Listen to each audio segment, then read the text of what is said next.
Begin by simply listening to everything you can hear.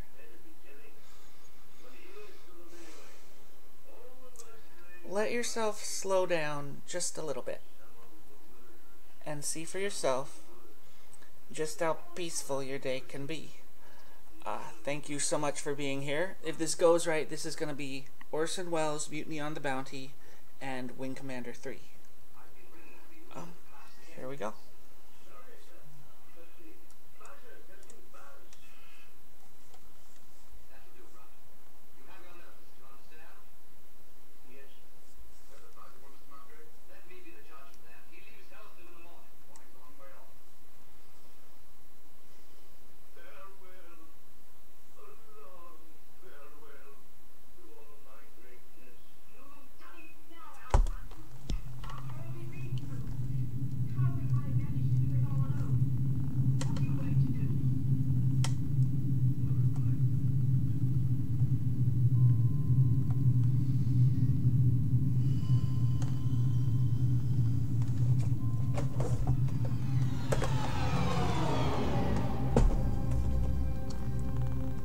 Beginning is a very delicate time. Know then that it is the year 10,191. The known universe is ruled by the Padishah Emperor Shaddam IV, my father. In this time, the most precious substance in the universe is the spice melange. The spice extends life. The spice expands consciousness. The spice is vital to space travel. The Spacing Guild and its navigators, who the spice has mutated over 4,000 years, use the orange spice gas, which gives them the ability to fold space. That is, travel to any part of the universe without moving. Oh yes, I forgot to tell you. The spice exists on only one planet in the entire universe. A desolate, dry planet with vast deserts. Hidden away within the rocks of these deserts are a people known as the Fremen, who have long held a prophecy that a man would come, a Messiah, who would lead them to true freedom. The planet is Arrakis, also known as Dune.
So much for being here.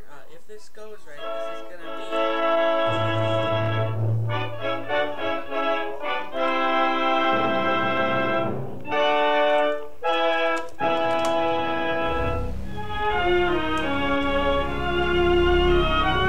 The makers of Campbell Soups present the Campbell Playhouse. Orson Welles.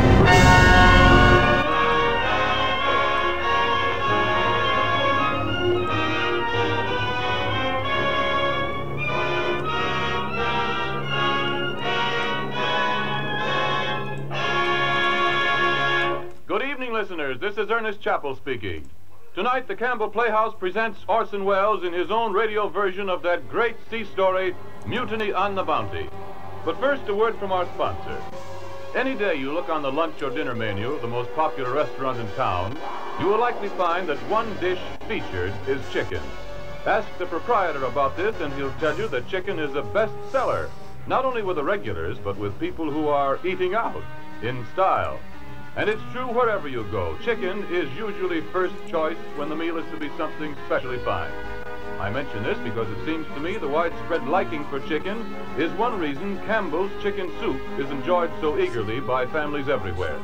You see, this soup is chicken through and through, so that as sure as you like chicken, you'll like Campbell's chicken soup. In the aroma that drifts up as this soup is set before you, there's an unmistakable promise of chicken. There's deep down chicken flavor in each spoonful as you taste it, and tender pieces of chicken meat, too. That's what makes this such a grand soup, the lavish emphasis on chicken. Why don't you surprise your family with Campbell's chicken soup for some meal this weekend?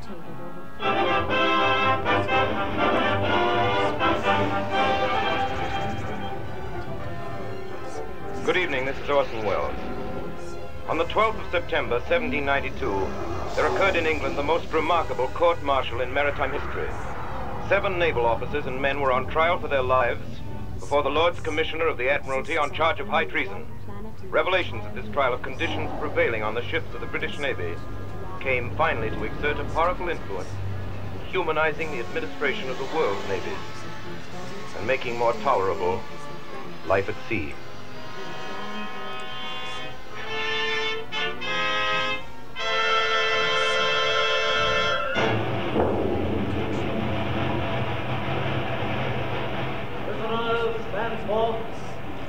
Roger Byams, midshipman. Here, sir. James Morrison, boatswain's mate. Yes. William Purcell, ship's carpenter. Yes, sir. Thomas Burkitt, seaman. Yes, sir. John Bell, seaman. Yes, sir. Thomas Ellison, seaman. Yes, sir. You are here to be tried by a special court of naval inquiry assembled aboard His Majesty's flagship Duke under Article 19 of the Naval Articles of War, which read as follows. If any person in or belonging to the fleet shall make or endeavor to make any mutinous assembly upon any pretense whatsoever, every person offending herein, being convicted thereof by the sentence of the court-martial, shall suffer death. First witness of the Crown, Captain Bligh. Captain Bligh! Yes, Captain Bligh, will you any statement make to this court concerning the mutiny aboard the United States ship Bounty while under your command in the Great South Sea? I'm really excited. I have, sir. It's so good of I you have to be prepared here. a statement which I now beg the court's permission to read. Court will hear your statement, Captain Bligh.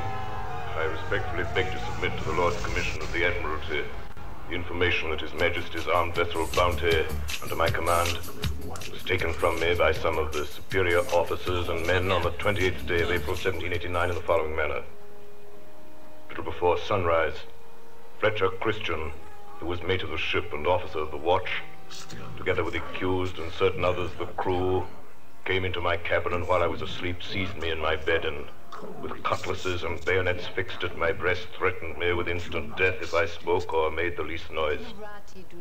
I was hauled on deck in my shirt and without a rag else. The boatswain was ordered to hoist the launch out, and the officers and men who remained loyal were ordered into the boat. We then veered astern, all 19 souls. The boat was so lumbered and deep in the water that it was believed we should never reach shore. The size of the boat was 23 feet from stem to stern, rowed 6 oars. After considering our melancholy situation, I was earnestly solicited by all hands to take them toward home. Therefore, after commending our souls to God, I bore away for New Holland and to Moore, across a sea but little known, in a small boat laden with 19 souls, not a single map of any kind, and nothing but my own recollection and general knowledge of the situation of places to direct us. After enduring dangers and privations impossible to describe, we sighted Timor on the 12th of June, and on the morning of the 15th before daylight, I anchored under the fort of the Dutch settlement at Kupang. This voyage, in an open boat, I believe to be unparalleled in the history of navigation. One thing I wish to add, that on the night preceding the mutiny, coming up on deck during the middle watch, according to my custom, I discovered Fletcher Christian, the ringleader of the mutineers, in earnest conversation with Roger Byam, midshipman, one of the accused.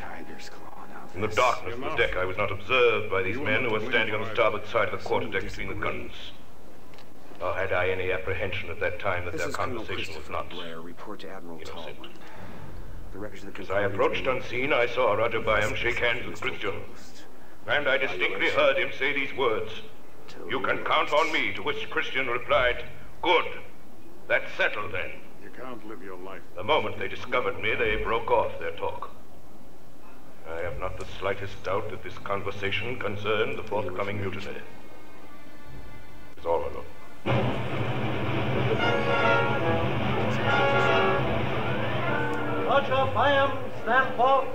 Roger Byam, you have been accused with others of mutinous and piratical seizure of His Majesty's armed vessel Bounty. You have heard the Crown's witness. Roger Byam, do you plead guilty or not guilty? My lord and gentlemen, I declare before God and the members of this court that I'm innocent. That I have never been guilty either in thought or in deed of the crime of which I'm charged. Roger Byam, the court is now ready to receive whatever you may have to say in your own defense. My lords, Excuse me, I sir. joined His Majesty's Armed Transport Bounty as a midshipman Is there something on the wrong 21st of here? December, 1787. No, sir. We were off Spithead, It's just that lying to for stores and crews to come aboard. Carrier with a long history of I remember my first sight of the Bounty. Yes, sir. The crew crowded in the afterdeck around the huddled form of a man, Open to debate, Colonel. lashed to the capstan spar. Realize that the And Captain Bligh observation reading was from an not admiralty what order. used to. Oh, sir, I didn't mean to Any suggest person that the victory in will or benefit belonging greatly to from His having a Majesty's wing commander of your stature. shall strike or endeavor to strike an officer. He shall be flogged in turn on board every ship of the fleet. Disgusted. Now that we have Master the Down? capability Yes, on sir. the run in both How of many our lashes have you morphing from our ship? systems, 2 dozen, sir. I can Very well. afford to shift you to the victory Morrison? in Yes, the Captain sea. Bligh. 2 dozen lashes. One moment, Captain. Yes, Surgeon. Prisoner is dead, sir. I'm trying to Lucky tell you, devil, we were only the 5th ship. things are looking up. Well, Mr. Morrison, what are you waiting for? But the man is dead, sir. Yes, I heard the surgeon's report. God, my dinner's getting cold. 2 dozen lashes, Mr. Morrison. 2 dozen lashes, dead or alive. 2 dozen it is. And on my request. Yes. It came as a bit of a surprise to me. As you know, your status as a military. On the morning of the 23rd of December, Your shuttle is waiting. 45 officers and crew aboard, and as the guns of the fleet fired a farewell Yes, salute, sir. the Bounty set sail for Tahiti and the great South Seas. Lieutenant Crichton. I, Captain Bligh. Take charge of raising anchor, sir. Very well, sir. Friars, Topsail. Aye, sir. Berthold. Aye, sir. Sinclair. Aye, sir. Surgeon Hogan. At your service, sir. Surgeon Hogan, you'll moderate both your voice and your rum rations. At your post. Very well, sir. Morrison, we're ready, sir. Aye, sir. Struggle with the Karate. However, our sources All document hands at out least and down 640 here! of Karate Lash and carry! as well as civilian and industrial losses. There are even reports Hold of short, men! for a Dune Nose to topsails! Are you asleep on the forecliff? The main topman off the yard. Are you alive? You crawling caterpillar! Way anchor, men! Yo heave! Ho! Yo heave! Ho! The forecast! Ho! Get the mainsail at it! Ho! Heave honey! Ho! Heave honey! Ho! Heave! Ho! Lord the main tack, lively! Ho! Ho! Ho!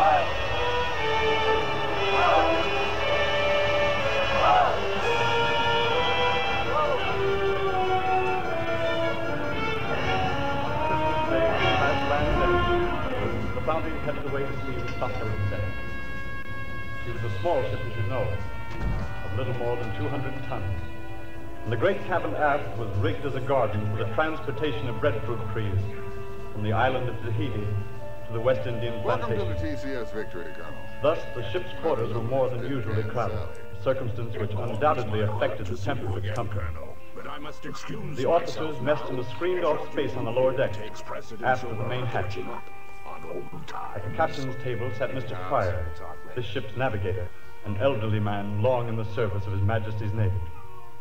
And Mr. Christian, the mate, a man of only 24, of fine presence, from a good English family. Aren't you talking to me about seamen, Mr. Christian. I know them better than you, curse them. A lazy, incompetent lot of scoundrels.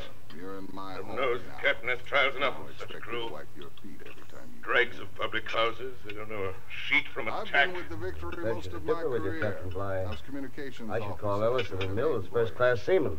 Sir, I'll admit, Even Burkett, though he may be willful. Willful, eh? Burkett's an insolent hound. I have my eye on him. Slightest report of misconduct, I'll have him seized up and flogged. If I may express an opinion, Captain Bly. Yes, Mr. Christian. Burkett's a man to tame with kindness rather than with blows. La-di-da, Mr. Christian. But here, no. On my word, you should apply for a place as master and the young lady similarly. Exemplary record. Kindness indeed. A fine captain you'll make with such ridiculous notions.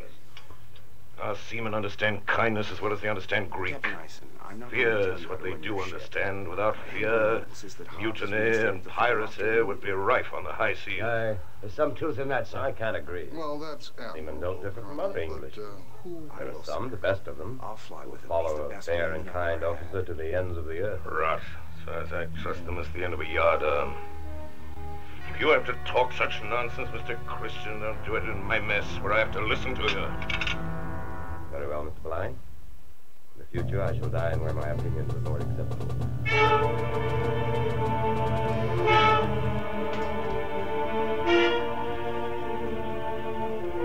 From that day on, and for the rest of the voyage, Captain Bly took his meals by himself in his cabin.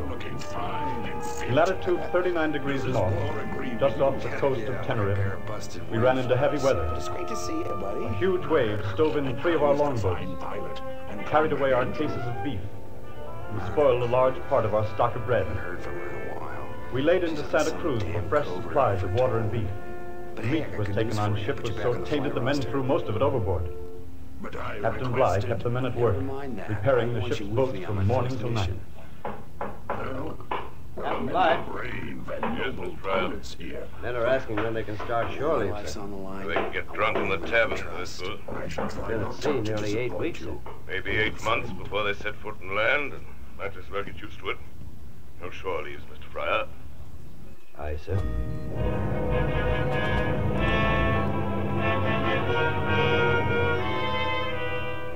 We left Santa Cruz at the end of February.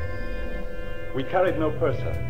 Bly filled the office himself, assisted by Samuel, his clerk, a smug, tight-lipped little man who was believed to be the captain's spy. On Monday of every week, he and Captain Bly opened up the cask, checked over the supplies in the storeroom. Captain Eisen seems to believe in his ship and his crew. That kind of attitude's good for 18 pounds salt beef. 18 pounds. Yeah, you haven't been monitoring transmissions. What's wrong with that like I cake, have. Burkett? If you did, Seems we'd like jump it's been sector open, in sir. there. So it has. Play along Mr. with him. Fryer, come here at This once, guy's a sir. loon. Play along with him. This guy's a loon. Play along. Are you saying commands? They have been short-waited when we were provisions. They were can't not, say for Mr. sure, Fryer. Colonel. I checked them. But if you want the straight dope around here, Perhaps you'll check in recollect, with sir, that while we regular were at ones. Spithead, a cask was opened by your order and the teasers carried ashore. Hold your tongue, Burkett. Boat is manned by a pack of thieves. Surely, Captain, you don't think that You're I... on collusion against me, officers and men. I'll chain you by heaven, I will. I'll make you eat grass for it. Daniel! Yes, sir? The allowance of cheese is stopped. The officers do mind it, so the deficiency is made good. Yes, Captain. And Burkett, if I hear another word out of you, I'll have you seized up and flogged to the bone. Samuel, you lock the storeroom. The keys to my cabin. Locked onto that cat's tail, fired off a heat seeker, so help boom! me. Turned him into kitty. I ordered those 2 cheeses taken out of Spithead. I can beg you there, Burkett. I carried them myself. If it isn't the 2 cheeses, Colonel. a cask of vinegar, a lighthouse. I'm sorry. So that's the game, is it? Lining his pockets by Well, I starving guess us. you had more blood. pressing maneuvers undertaken. I'll be hanged if I do any more work on this ship. When duty calls. He puts back our cheese. I'm with you, lads. No more work by any in this mess. I'll give the word to Quintal's mess and he'll pass it on. You know, I'm surprised No you haven't been more blown out work. of the sky by now, maniac. No more work. By friendly fire. No more work. No more. Some people appreciate work. I think it's necessary to agree, okay? Suppose you still fly with one eye on the radio. Gentlemen. I don't take stupid. Captain Bly. Yes, Yeah, Mr. speaking of Christian. stupid, I also heard you Officer put of the deck, sir. I feel Hobbs my back on the duty flight to make a report. Well, what is it? Grumbling in the travels forecastle. fast on this stuff. Becoming serious. Ah, is it? Never understood What are the scoundrels grumbling about now? Many things, Simple. sir.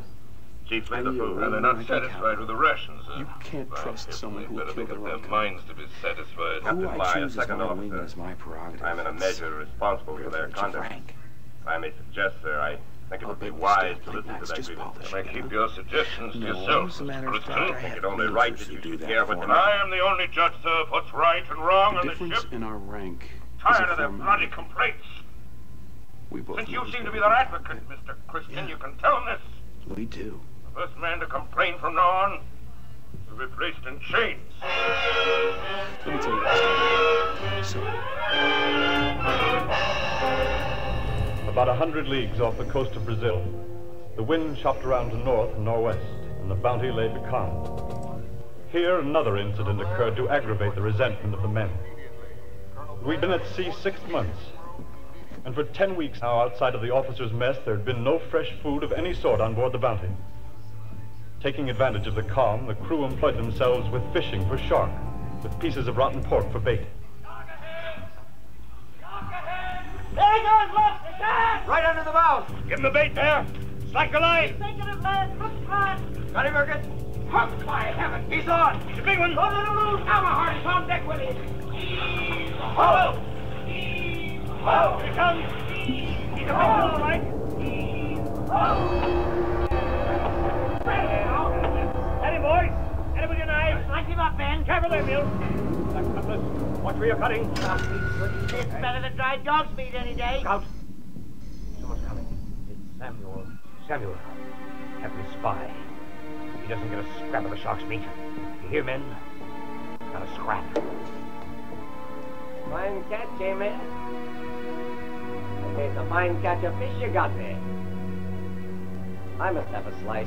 Eh, Mr. Burkitt? Oh, you must have a slice, Mr. Samuel. I must have a glass of grog and a stiff one, too. Bet you're a week's You eat pay shark on one today. hand. Come, my good man. You have enough fish there for a dozen. You have enough grog stored away for 1,000, by heaven. It's for the captain's table I wanted. Catch him a shark yourself. It's mine. Welcome aboard, sir. The best of the bread and the pick of the Play a junk hand? cask as it is. If I got Since you're the yourself rookie Burkitt. on this boat, I'll let you call the game. Give me a slice. Not much for protocol, That are large you? one, and I'll say that. Formalities Double tend to with be you. forgotten when you spend most Take your of your slice time. right to your sticking So, face. what little spare time we do have, we fill up with other things besides practicing our salutes. Well, I guess you Burkitt spent have the to night adapt to alive. your surroundings. His messmates saved him their entire allowance of grog to fortify him against the flogging It's an art, really. they knew to be No inevitable. wonder they call you vagabond. At the 6th You're bell, doing your homework, Mr. I Bly see. came on deck. Yeah, I knocked around some. And yet All your hands on combat deck. file is Yes, sir. surprisingly brief. All men on aft deck, What's with the boys. big gaps in your bio? Can I help it if Confed decides to blank my data? All He's got a hands down on point. deck! All hands! All hands down! What's he All hiding? hands! He's got a point. What's he hiding? He's got a point. Break the grading. First off. Sometimes HQ is as big a mystery to me as the enemy. Thomas Burkitt, step forward. We Brennan got a lot of said. good people here, Colonel. No, sir. Even Sir. those of us with incomplete bios. Norton, seize him up. Just give us a chance. Seized up, sir. Thomas Burkitt, for mutinous conduct, I sentence you to 3 dozen lashes. Morrison. Yes, sir. Mr. Morrison, see that you lay on to the will. Report to me at breakfast when you're done. Yes, sir.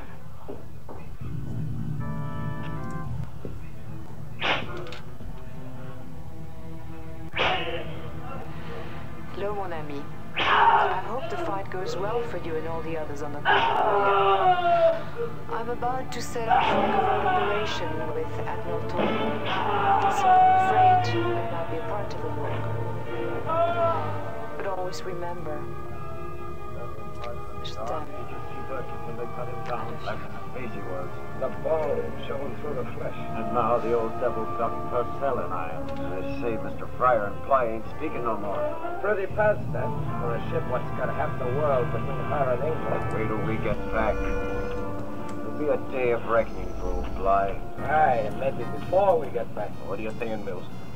We gotta get back to England, don't we? We could get back without Bly if we had to. There's a man that could take the bounty home. I and a better man than Bly. Christian, you mean? Christian. Yeah, that's right. Mr. Christian. Mr. Christian.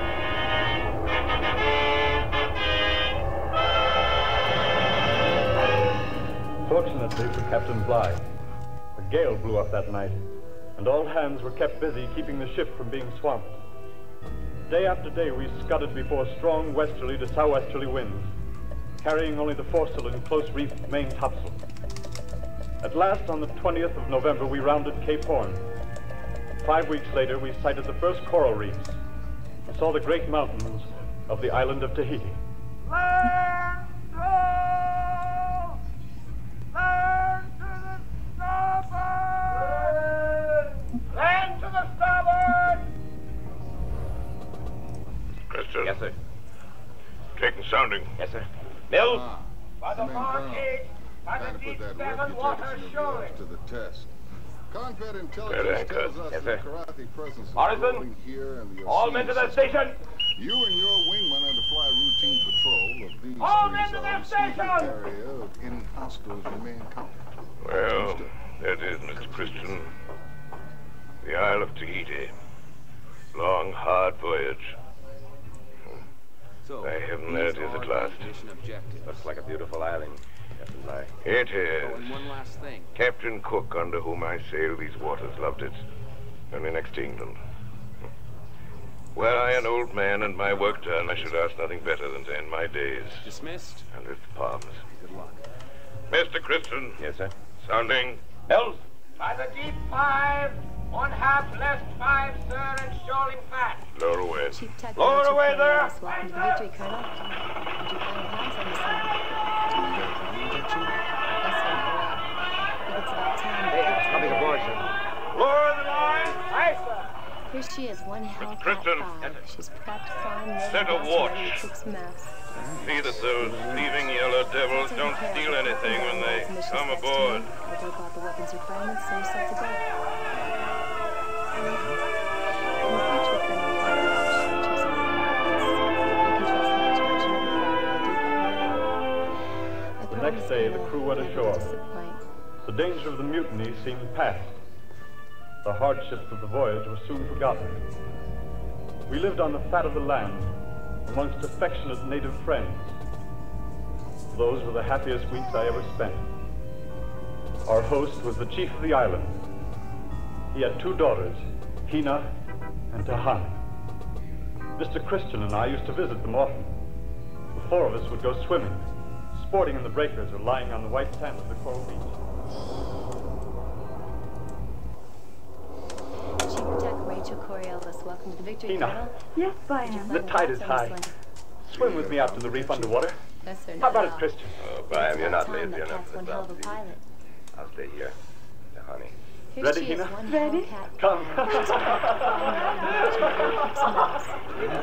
It's all taken care of. The captain down I'll has show missions you where next to get me. to the I reef. broke out the weapons requirements, so you're set to go. Oh, yeah? In the future, Colonel, you have the option of choosing your own weapons. Are or you can you a trust my judgment and fly with in my your default own loadout. land? Small with a half I promise, Colonel, never to I knew disappoint. you must be. And have you no wife? None. I have no husband. The honey. Why do you not? The honey is listening. When the ship sails to honey, I must go with it. But it will be 2 moons before the ship sails. 2 moons is soon past her. We have a legend, Christian, here in Tahiti, that time is a long lizard that sleeps with its tail in its mouth. And to those who keep their heart within its circle, no harm can come. No harm will come. What are you doing with those flowers? The honey makes a wreath to go around your neck. White flower, long stem. What do you call it? This one, the tafano. Looks like a lotus. In my country, we have legends too, John. In my country, they say a sailor who once tastes the lotus never goes home.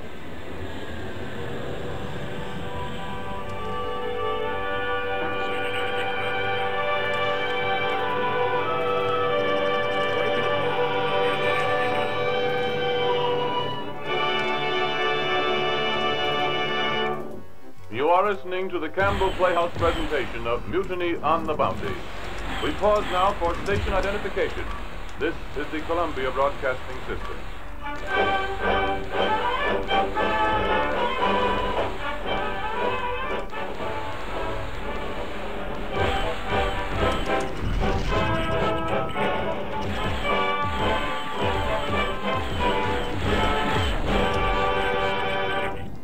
This is Ernest Chappell welcoming you back to the Campbell Playhouse. In a minute or two, we will resume our presentation of Mutiny on the Bounty, starring Orson Welles. Meanwhile, may I say a word or two about mutiny in another form? Over many years, modern genius has been showing women the way to give their families better food with less kitchen time. And call it mutiny or call it evolution, women have been quick to take full advantage of these benefits for their families and themselves. No longer does the good housewife feel she must spend long hours each week making her own bread and churning her own butter. To give her family their favorite dishes, it is no longer necessary to spend so many hours in her kitchen. Her household shelves are laden down with many of these foods, ready prepared for her and of a quality equal to her own good homemade kind. Among these fine foods are soups, Campbell soups. If you have never tried them, I invite you to try a can of Campbell's chicken soup tomorrow. I cannot think of a finer way to introduce you to Campbell's soups than that. Once you've tasted Campbell's chicken soup, I feel certain you'll be convinced that soup making at home is a task you can well turn over to Campbell's chefs. And now, back to the Campbell Playhouse presentation of Mutiny on the Bounty, starring Orson Welles.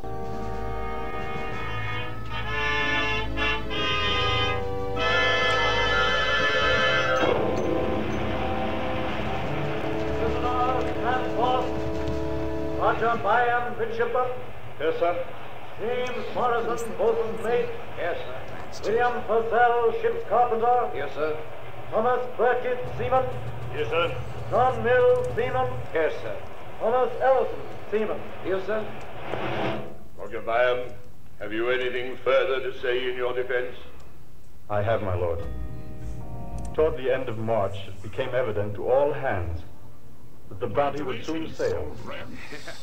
More than 1,000 young breadfruit trees in pots and tubs had been taken on board. The relaxation of discipline now came to an end. Captain Bligh ordered Samuel to seize all the gifts which the friendly natives had given the men. With abundance around them, the crew were again put on slender rations. 2 of them, deserted to the hills, were caught and severely flogged. On our last visit ashore, Mr. Christian was more than usually silent.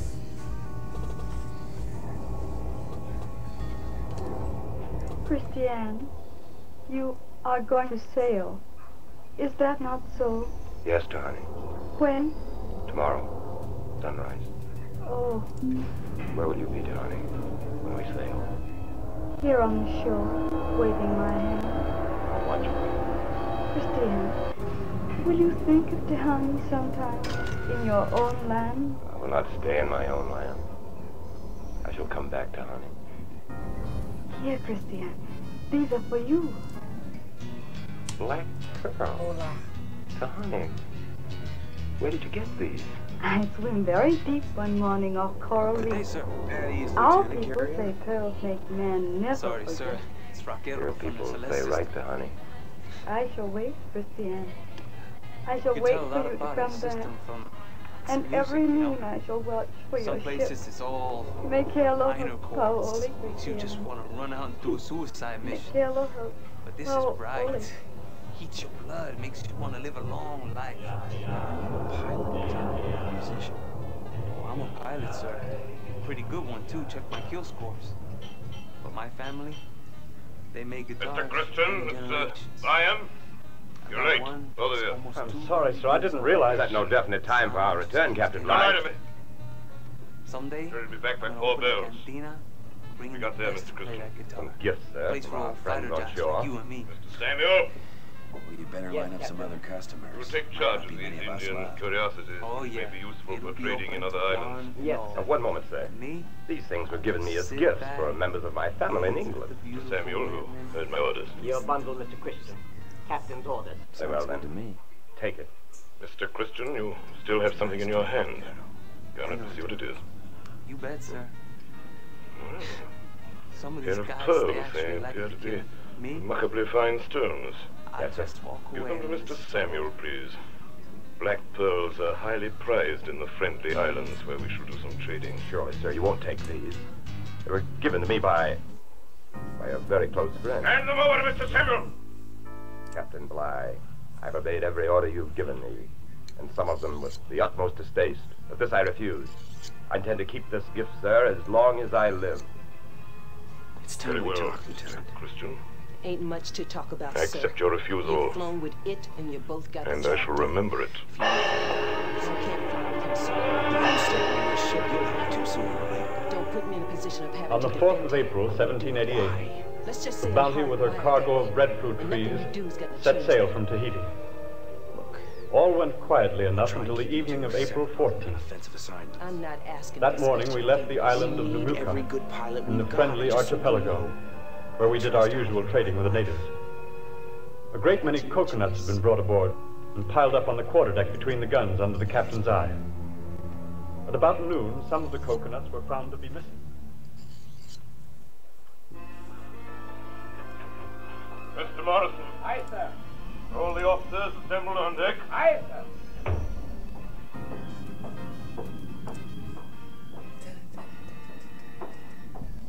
Gentlemen, attention. I regret to inform you that several coconuts have been stolen. I expect you to help me find the culprits. Well, speak up. Speak up! Some of you must know the guilty party. Mr. Christian, step forward, please. I wish to know the exact number of coconuts you purchased for your own use, Mr. Christian. I really don't know, sir. Oh, you don't? I hope you don't think me so mean as to steal yours. Yes, I do think so. You must have stolen some of mine. You'd be able to give a better account of your own. You may be officers, but you're rascals and thieves. The lot of you! I'll break the spirit of every man of you. You'll wish you'd never seen me before we reach the Indies. Mr. Samuel! Yes, sir. You'll stop the officers' grog until further orders. And instead of a pound of yams per man, you'll issue half a pound to all the messes. Understand? Yes, sir. And by heaven, I'll reduce you to a quarter of a pound if I find anything else missing. Make you crawl on your bellies for that.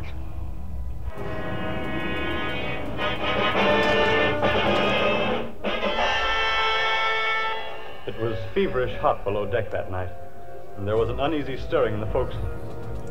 I couldn't sleep and went up on deck. Let's get started, Colonel. It was then about 1 o'clock, and with the exception of the watch, there was no one on deck but Tinkler, curled up asleep under one of the guns. Mr. Norton, the watch, was standing at the rail on the opposite side of the deck. You might encounter some I could make out his form standing in the starlight. Someone appeared at the after ladderway. Who's that? Oh, it's you, Byam. Oh, hello, Mr. Christian. So, Have you seen Captain Blythe tonight? Did you know that he invited me to sup with him? Why?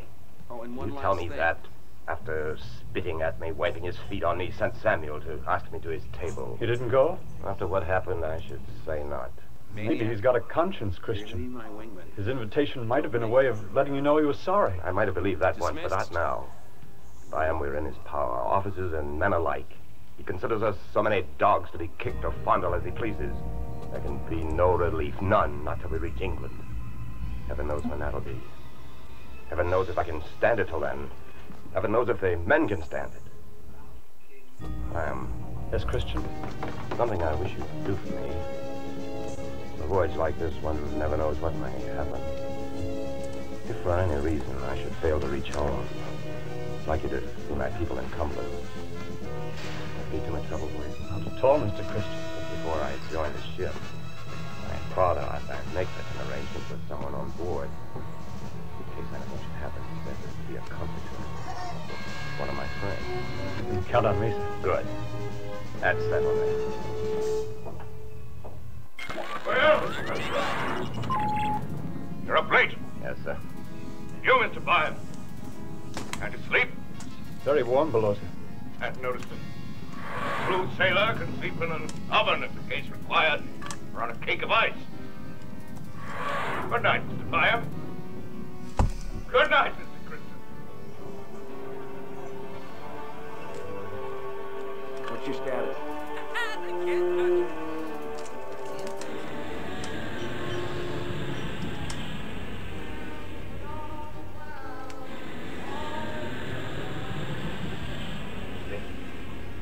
Wake up. It's 3 bells. Where's the other lads? I'm breaking it to the down. arms chest. Watch and learn. Come with me and be quick about it. Aye, that and I will. Coleman. Turn into your bed, kitty. What do you want, Thompson? Key to the gun locker. Howdy, man. Thompson. Is that you? I heard it. What did you get, man? 10 muskets and a brace of pistols. Pass them around, mate. Smith? Aye, I'll take one. Quinto? Aye, give me one with a bayonet. Ellison? Thanks. Churchill? Aye, I'm with you. What's the rest of the lads? What's your status? The aft deck. You see Mr. Christian? Aye. We need Christian, we do. He's the man that'll rid us of that swine. Aye. Christian. Break and attack. Watch and learn, Colonel. Smile! Smile, get up! Yes? Yes? Put on your clothes. No, no, time out. What is it? Have we been attacked? Have we been attacked? No. Taking the ship. Captain Bly's a pleasant. What? Are you mad? Have you any idea what you're doing? We know what we're doing. Lights on all this myself. Now, by heaven, we're making progress. Don't you try any of your young gentlemen's ideas on us, or we'll burn us the board. Keep them up. Hold your tongue. I'm the gun locker. I'm the hurry to close. Riddle. Yes, Captain. And pass to that door there. Those come forward without my orders, understand? Aye, aye. Now they'll fire get going. Come right away. On deck with you. Fire! Captain Bly, hang back. Don't move a step. Will you hold your tongue, Mr. Bly? No, I don't understand. I didn't get this. Go ahead, Christian. Murder. I'm master of this ship now, Mr. Bly, and by heaven, I'll stand no more of your You fury. traitor! You hung! I'll have you Hold your tongue or you're dead. Does it lift the dog throat? Break and attack. Let him have it. Quiet! Quiet, the lot of you. Need clearance, TCF Victory. I'll give the orders on this ship. Hey, score one for our Second, side, get the other Colonel. You're on clear deck. to land. Picking him up, sir. Christian. Mr. Christian, think what you do. Release me. Lay aside your arms. Let's be friends again, Mr. Christian. Mr. Christian, I give you my word that nothing more shall be said of this matter. Your word is of no value, Captain Bly. What do you mean to do with me? Shoot you swine. Chase him up at the gratings, Mr. Christian. Give us a chance at him with the land. Silence! You'll be justice, Mr. Bly. More than you've ever given us. You've a right to know. Aye, that's okay. Mind what you're about, Tom. I'm master of the ship. You're a mutinous swine! That's what you are, Christian. They'll never listen to you. They're... Maybe that'll teach you to hold your tongue. Stand back, Graham. Think what you're doing, Christian. This is my affair. Up the step with you. Fryer, Patel. Over on that side of the deck with Wyam and Morrison. Christian, are you in this? Yes, Mr. Fryer. Taking the ship. None of you will be hurt unless you resist. What are you going to do with Captain Bly? Kill me! That's what the villain's going to do. No, Kill Mr. me! Bly, no, I'm not going to kill you. I'm going to put you adrift in the longboat. Longboat? Turn him adrift! Turn him adrift! Turn me loose in that rotten little boat, will you? 3,000 miles from land? Or you'll just that much murder. Giving you a chance, Mr. Bly. More than you'd give me. Bill, private secretary of the launch department. Aye. Ellison, quick, give me a hand with the damage. Now, gentlemen, have your choice. The rest of the men who haven't joined us, you stay on ship with me, or you go with Bly. I give you warning. Come with me and I'll see you hung. I'm with you, Mr. Christian. Stand on this side. I'm going with the captain. Off me. Over here, then. Fryer? Mr. Christian, listen to reason. I've no time, Mr. Fryer. Answer my question. I've sympathy for you, the wrongs you've suffered, but none whatever for what you're doing now. I have not asked for your sympathy, Mr. Fryer. Mr. Byam, what's your decision? Mr. Byam. I shall go with Captain Bly. Very well. Over here, then. That side. Yourself? No matter what I think of Mr. Bly, I know my duty as an officer. Mr. Michelle, I shall remember that. All that are going. Mr. Bly, ready to man the launch? He's ready to lower, sir. In the boat, men. First, Mr. Bly. I'll never leave my ship of my free will. Very well. Carry your men. Into the longboat with you. Stand back. Stand back, gentlemen. Very good. Keep your musket ready if anyone makes a move. Okay. Into the boat, men. Keep him in, lad. Now, the rest of you, Fryer, Patel, Nelson, all of you that are going, keep moving. Ellison's up to the fly. In you get. We can't take any more, Christian! We can't take any more! Don't send it anymore! It's overloaded, Christian! It's overloaded with swamp! No more men! Don't swamp the boat, men! I'll see the justice done you! Very well. Back the rest of you, Byam, get back. I just hope the test pilots... More away, men. Right, sir. More away! One more shot, Christian! One more shot to surrender! Too late for that now, Mr. Bly. You'll pay for this, every one of you! You'll pay! Give us some cutlasses at least, Christian. Inspections Some and map. everything else. Now hours for that. And these all the arms you'll give us? Get up, belly full of lead. Down on the truck, that swivel's on it. Give him a whip of grape. Whip that gun, Quibble, I'll put you in irons. Cast off there below. You scoundrels! Murderers! Traitors! I'll have vengeance on you. I'll see you swing a yard arm before 2 years have passed. If I have to go to the edge of the earth to get you!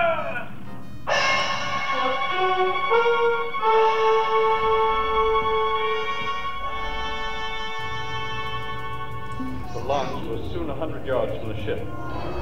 Bligh and 18 men crowded aboard. There was no chance of my joining them. The northeast breeze freshened and the Bounty began to gather way. Under Christian's command, we put back to Tahiti. There we parted. It was his intention to turn us back forever on civilization and settle in some remote island in the South Seas. The rest of us well determined to return to England. With him aboard the Bounty went 8 members of the crew, 8 native women, and Tahani, his wife. Let's get down to the last I saw of the Bounty, she was standing off the shore of Tahiti, with all sails set, heading north into uncharted waters, with a light easterly breeze about. Good luck, Colonel. Prisoners, stand forth. Roger, Bam. Here, sir. James Morrison. Yes, sir. William Musprat. Yes, sir. Thomas Burkitt. Yes, sir. John Mills. Yes, sir. Thomas Ellison. Yes, sir. Maniac. Do any of the accused have anything further to say in your defense? Dismissed. No, my lord. Good luck. No, my lord. No, my lord. No, my lord. No, my lord. Having heard the evidence produced in support of the charges made against you, having maturely and deliberately weighed the whole of the evidence, this court is of the opinion the charges have been proved against you.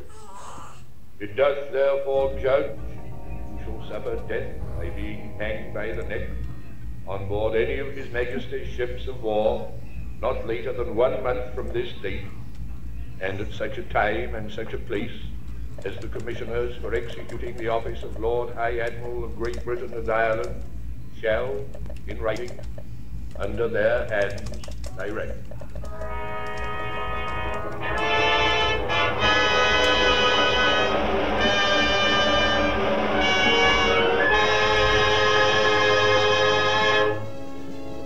Our story tonight is the true account of an adventure at sea. It is not fiction, it is history. And history seldom accommodates us with a happy ending. The boundaries of fact reach farther than the boundaries of romance. And even when the last of the principles of any action have died, it cannot surely be said that any human event has ended in the sense that a story ends. If our hero tonight was Captain Bligh, then our story concludes with the fulfillment of his promise. For Captain Bligh, sailing without charts or instruments, against thirst and hunger, against heat and cold, after 41 perilous days on the open sea, brought the launch of the Bounty with its crew of 19 souls into the Dutch port of Timor, 3,618 miles from where they had been set adrift. He kept his word, returned to England, brought 7 of the mutineers to trial and saw them convicted to treason and condemned to death. If our hero was Roger Byam, then the story still has a happy ending. For in spite of Captain Bligh, and quite in keeping with the best traditions of melodrama, he was reprieved from hanging at the 11th hour and lived to marry a girl and to become a captain in the British Navy. As to Mr. Christian, the end of his story has not been written. It has been told that with his wife Tahani and a few of the mutineers, he sailed the Bounty far off the trade lanes to an island they called Pitcairn. They may not have lived happily ever after, but for almost 150 years their descendants have continued in existence free from the bondage and misery against which Fletcher Christian rebelled.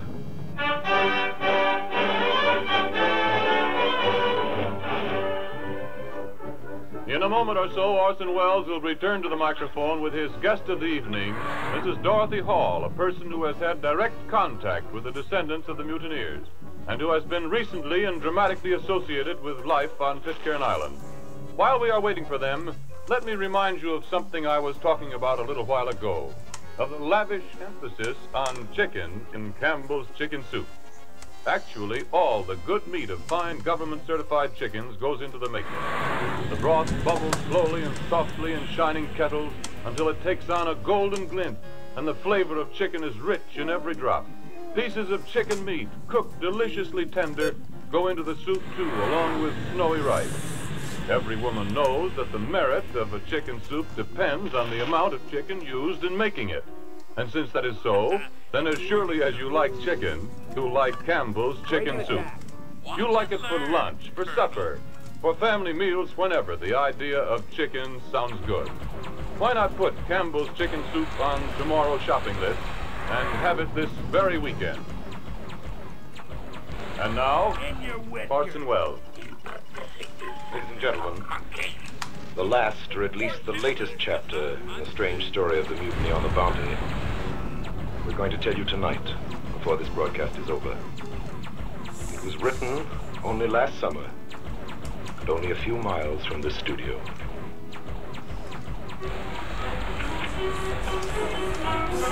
Must you press buttons during a dog race? Hack is a taxicab. It is also what you call a writer if you're mad at him. Quack is what Donald Duck says, and what you should never call a doctor. Ham is the most distinguished reference you can make to an amateur radio operator. But there are two kinds of hams, and smile when you call a radio actor a ham. Say ham to Mrs. Dorothy Hall, however, and she'll just smile. I'd like to make this quite clear before I go on. When you say radio ham to me, it is either dramatic criticism or fighting words, depending on how big you are. But okay around Mrs. Hall, because ham is just a pleasant reminder in the queer vernacular for own people that she has passed tests A and B of the Federal Communications Commission and belongs to the elect among amateur radio operators in the world. Mrs. Hall's kind of ham pioneered radio. Mrs. Hall's kind of ham stays up late, gets up early, eats irregularly, rescues victims, and talks like an E. Phillips Oppenheim spy into an H.G. Wells machine, thinking nothing of such phrases as QRM, QC, QRT, and QSL, the exact meaning of which I am not entirely certain. 88, however, means love and kisses. This I have committed to memory in several languages. 88. Y15KG is what Mrs. Hall assures me she calls His Royal Highness Crown Prince Faisal Gossel of Iraq. I said Crown Prince Faisal Gossel of Iraq. And there are a lot of other hams, Mrs. Hall's kind. I mean, there is W5DEW, for example, who is Mary, the Dewdrop of Texas, and the mother of 4 children. There is Howard Hughes. There is Wilmer Alice, the tennis star. There is Dr. James Hard, the John D. Rockefeller of Mexico, who's invested $150,000 in amateur radio this year. The son of Herbert Hoover, too, and Andy Sinella, the band leader, and about 85,000 others, including Amos of our own Campbell Soup, Amos and Andy. I don't know what makes them. Mrs. Hall's kind, I mean. But I do know that it's very lucky for an awful lot of people that hams do exist. And 214 of those lucky people are especially lucky and especially grateful to Mrs. Hall. They are the 214 great-grandchildren and great-great-grandchildren and great-great-great-grandchildren of the crew of the HMS Bounty. Remember the headlines? Pitcairn Islanders face starvation, Bounty survivors isolated by typhoid rumor, Queen's woman rallies British to aid survivors, radio amateur acts to save starving inhabitants.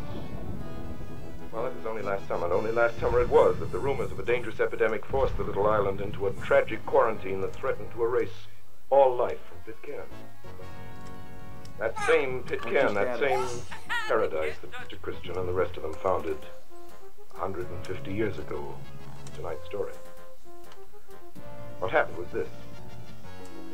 Stories of a contagious disease on Pitcairn Island spread faster than any disease through the islands, from Panama to Tahiti, from Samoa to New Zealand, and boats, all of them, from the biggest traders to the littlest tramps, kept off. Thanks for the harbor escort, was Colonel. closed. Initiating Pitcairn Islanders watched them, boats with food and boats vital with medical supplies, sail past them almost within shouting distance and away into the sky. So it was that slow death and death by torture What's your status? faced a community in the very presence of civilization, faced a people whose ancestors had known this torment and this kind of death. And here's how another chapter was written in the saga of the Bounty. Andrew Young, descendant of midshipman Edward Young, latitude 25 minutes, 4 seconds south, longitude 130 minutes, 6 seconds west, fighting time, fighting the ebbing power of his radio transmitter, found an old friend in the ether whom he knew well, and whom he had never seen 7,740 miles away. A colleague in the great good fellowship of radio hams. Found and gave the word to Mrs. Dorothy Hall, 18618 Williamson Avenue, Springfield Gardens, Queens, Long Island, New York. And here she is. Mrs. Dorothy Hall, who picked up the message and gave it to the world. I'd like you to meet Mrs. Hall. Good evening, ladies and gentlemen. Mrs. Hall, will you please read the entry which you made in your log on July 19th of last year? Certainly, Mr. Wells. Here it is. 4:38 a.m. While in contact with VR6AY, he requested that I contact the British Consul that no ships had stopped for trading since May 25th, and they needed food and medical supplies. Mrs. Hall, when did help finally reach the islanders? Just 9 days after I received the message. They must be tremendously grateful for what you've done for them. Well, they're very nice people. I think you're understating the situation, Mrs. Hall. I must tell you that since Mrs. Hall rescued Pitcairn Island, I found out from other sources she's become what amounts to its unofficial consul general, purchasing agent, advisor, and guardian angel. Well, Mr. Wells, that's quite a title. Tell us, Mrs. Hall, what do you think is the outlook for the islanders? I'm afraid not so very encouraging. They are entirely cut off from regular professional medical attention, whereas they recovered from this epidemic, which incidentally has never been diagnosed. It is more than possible, particularly with the threat of cholera, that someday a ship will pull into the harbor and find no one alive. Mrs. Hall, certainly something should be done about this. The people at Pitcairn Island need a doctor. They need someone to tell them what they've got when they're sick and someone to cure them when they've got it. They need at least the simplest medical supplies. I don't know what can be done, but maybe somebody, somewhere, who's listening to this will know the answer. Let's hope so. And now, before wishing you good night, Mrs. Hall, and thanking you for visiting us at the Campbell Playhouse, I'd like our listeners to hear what I found in your log when I visited your home the other day. It's your most recent entry regarding the island. It's just a sentence, but I think it's very eloquent. It's from the Chief Magistrate of Pitcairn Island to Mrs. Dorothy Hall. Quote, "You do what is for our good. It's okay with me." Signed, Richard Edward Christian.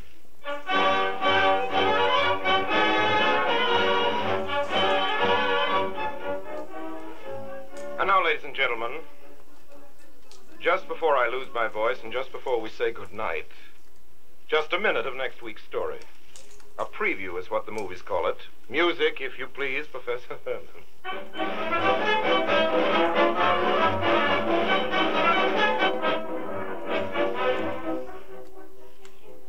When Mr. Phippeny took the mules out of the traces to lead them down to the stream to drink, he noticed that his wife continued sitting on the spring seat staring ahead of her, and that Addie, now 10 years old, remained in the wagon under the canvas. When he came back, they were as before. Josephine, are you feeling all right? Fine. Don't you like this camping place? As well as any camping place. Well, what about supper? I don't plan to cook any more suppers in this fine, free out of doors. Well, how come? Tomorrow, Addie and I is going back to some town to live or die. Some town like Natchez. And leave me? We two are going back to that town to live or die. Perhaps Mr. Phippeny's poker playing, in spite of his wife's frequent corrosive remarks about it, had given him some helpful training. At any rate, Mr. Phippeny leaned down and began pulling at Brick Still's long ears. Brick Still, we all want to go to town, we do. We're ashamed of the old wagon. Who are we anyhow? Well, we're the chicken wagon family and ain't got no home except on this. We can't be chicken wagon people no more.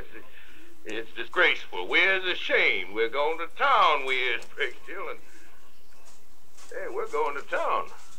And by dogs, we're going to the biggest downtown in the world. We're on our way to New York City. Mrs. Phippeny screamed.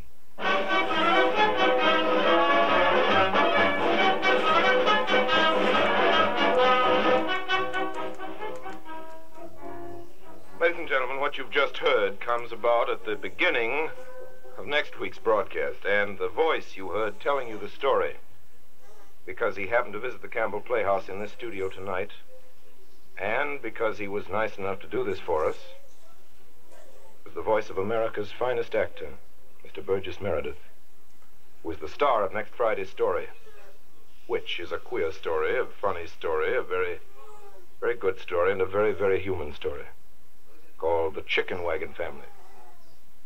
Until then, until The Chicken Wagon Family, Burgess Meredith, who is next week's star, my sponsor and I, and all of us on the Campbell Playhouse remain obediently yours.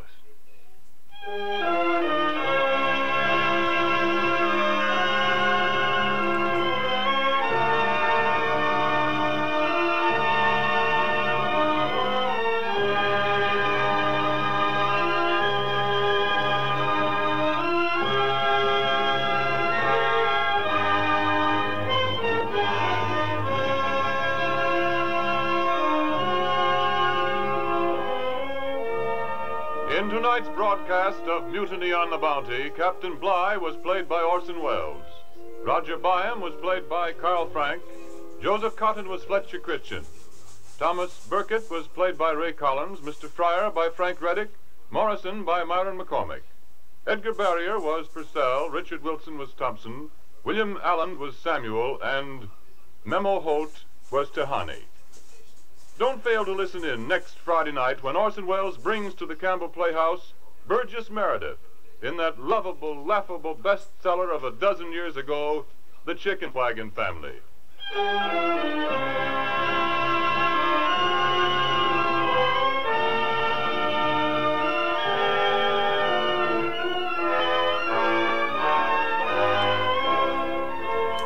This is Ernest Chappell saying good night on behalf of the makers of Campbell Soups. This is the Columbia Broadcasting System.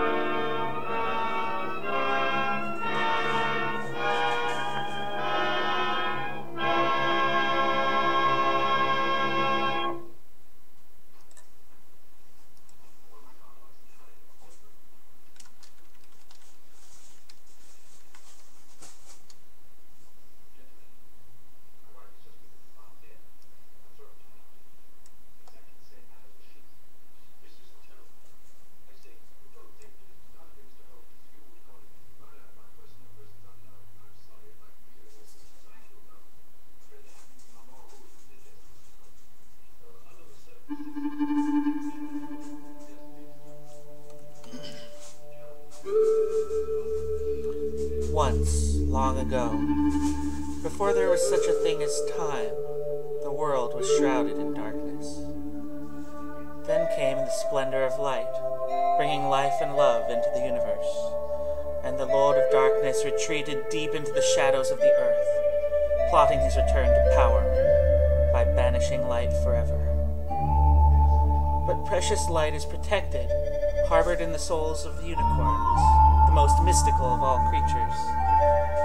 Unicorns are safe from the Lord of Darkness. They can only be found by the purest of mortals. Such a mortal is Jack, who lives in solitude with the animals of the forest. A beautiful girl named Lily loves Jack with all her heart. In their innocence, they believe only goodness exists in the world. Together they will learn that there can be no good without evil, no love without hate, no heaven without hell, no light without darkness. The harmony of the universe depends upon an eternal balance. Out of the struggle to maintain this balance comes the birth of legends.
A beginning is a very delicate time.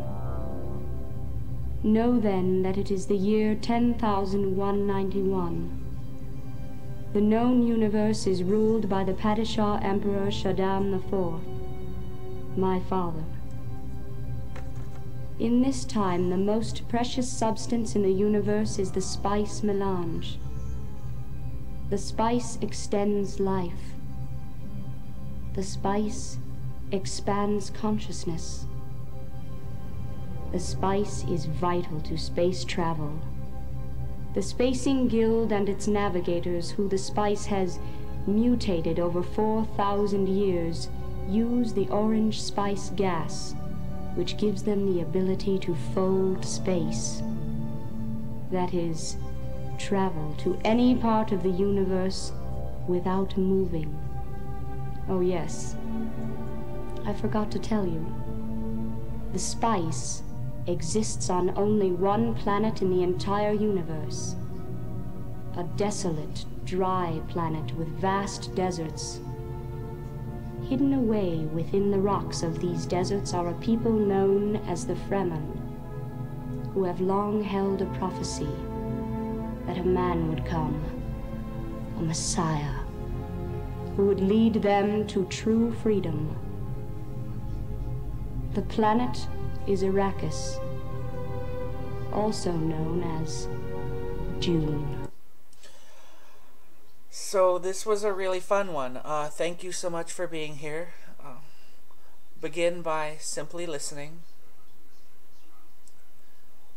Slow down and see just how peaceful today can be. It was my honor to be here with you, and catch you guys on the flip side.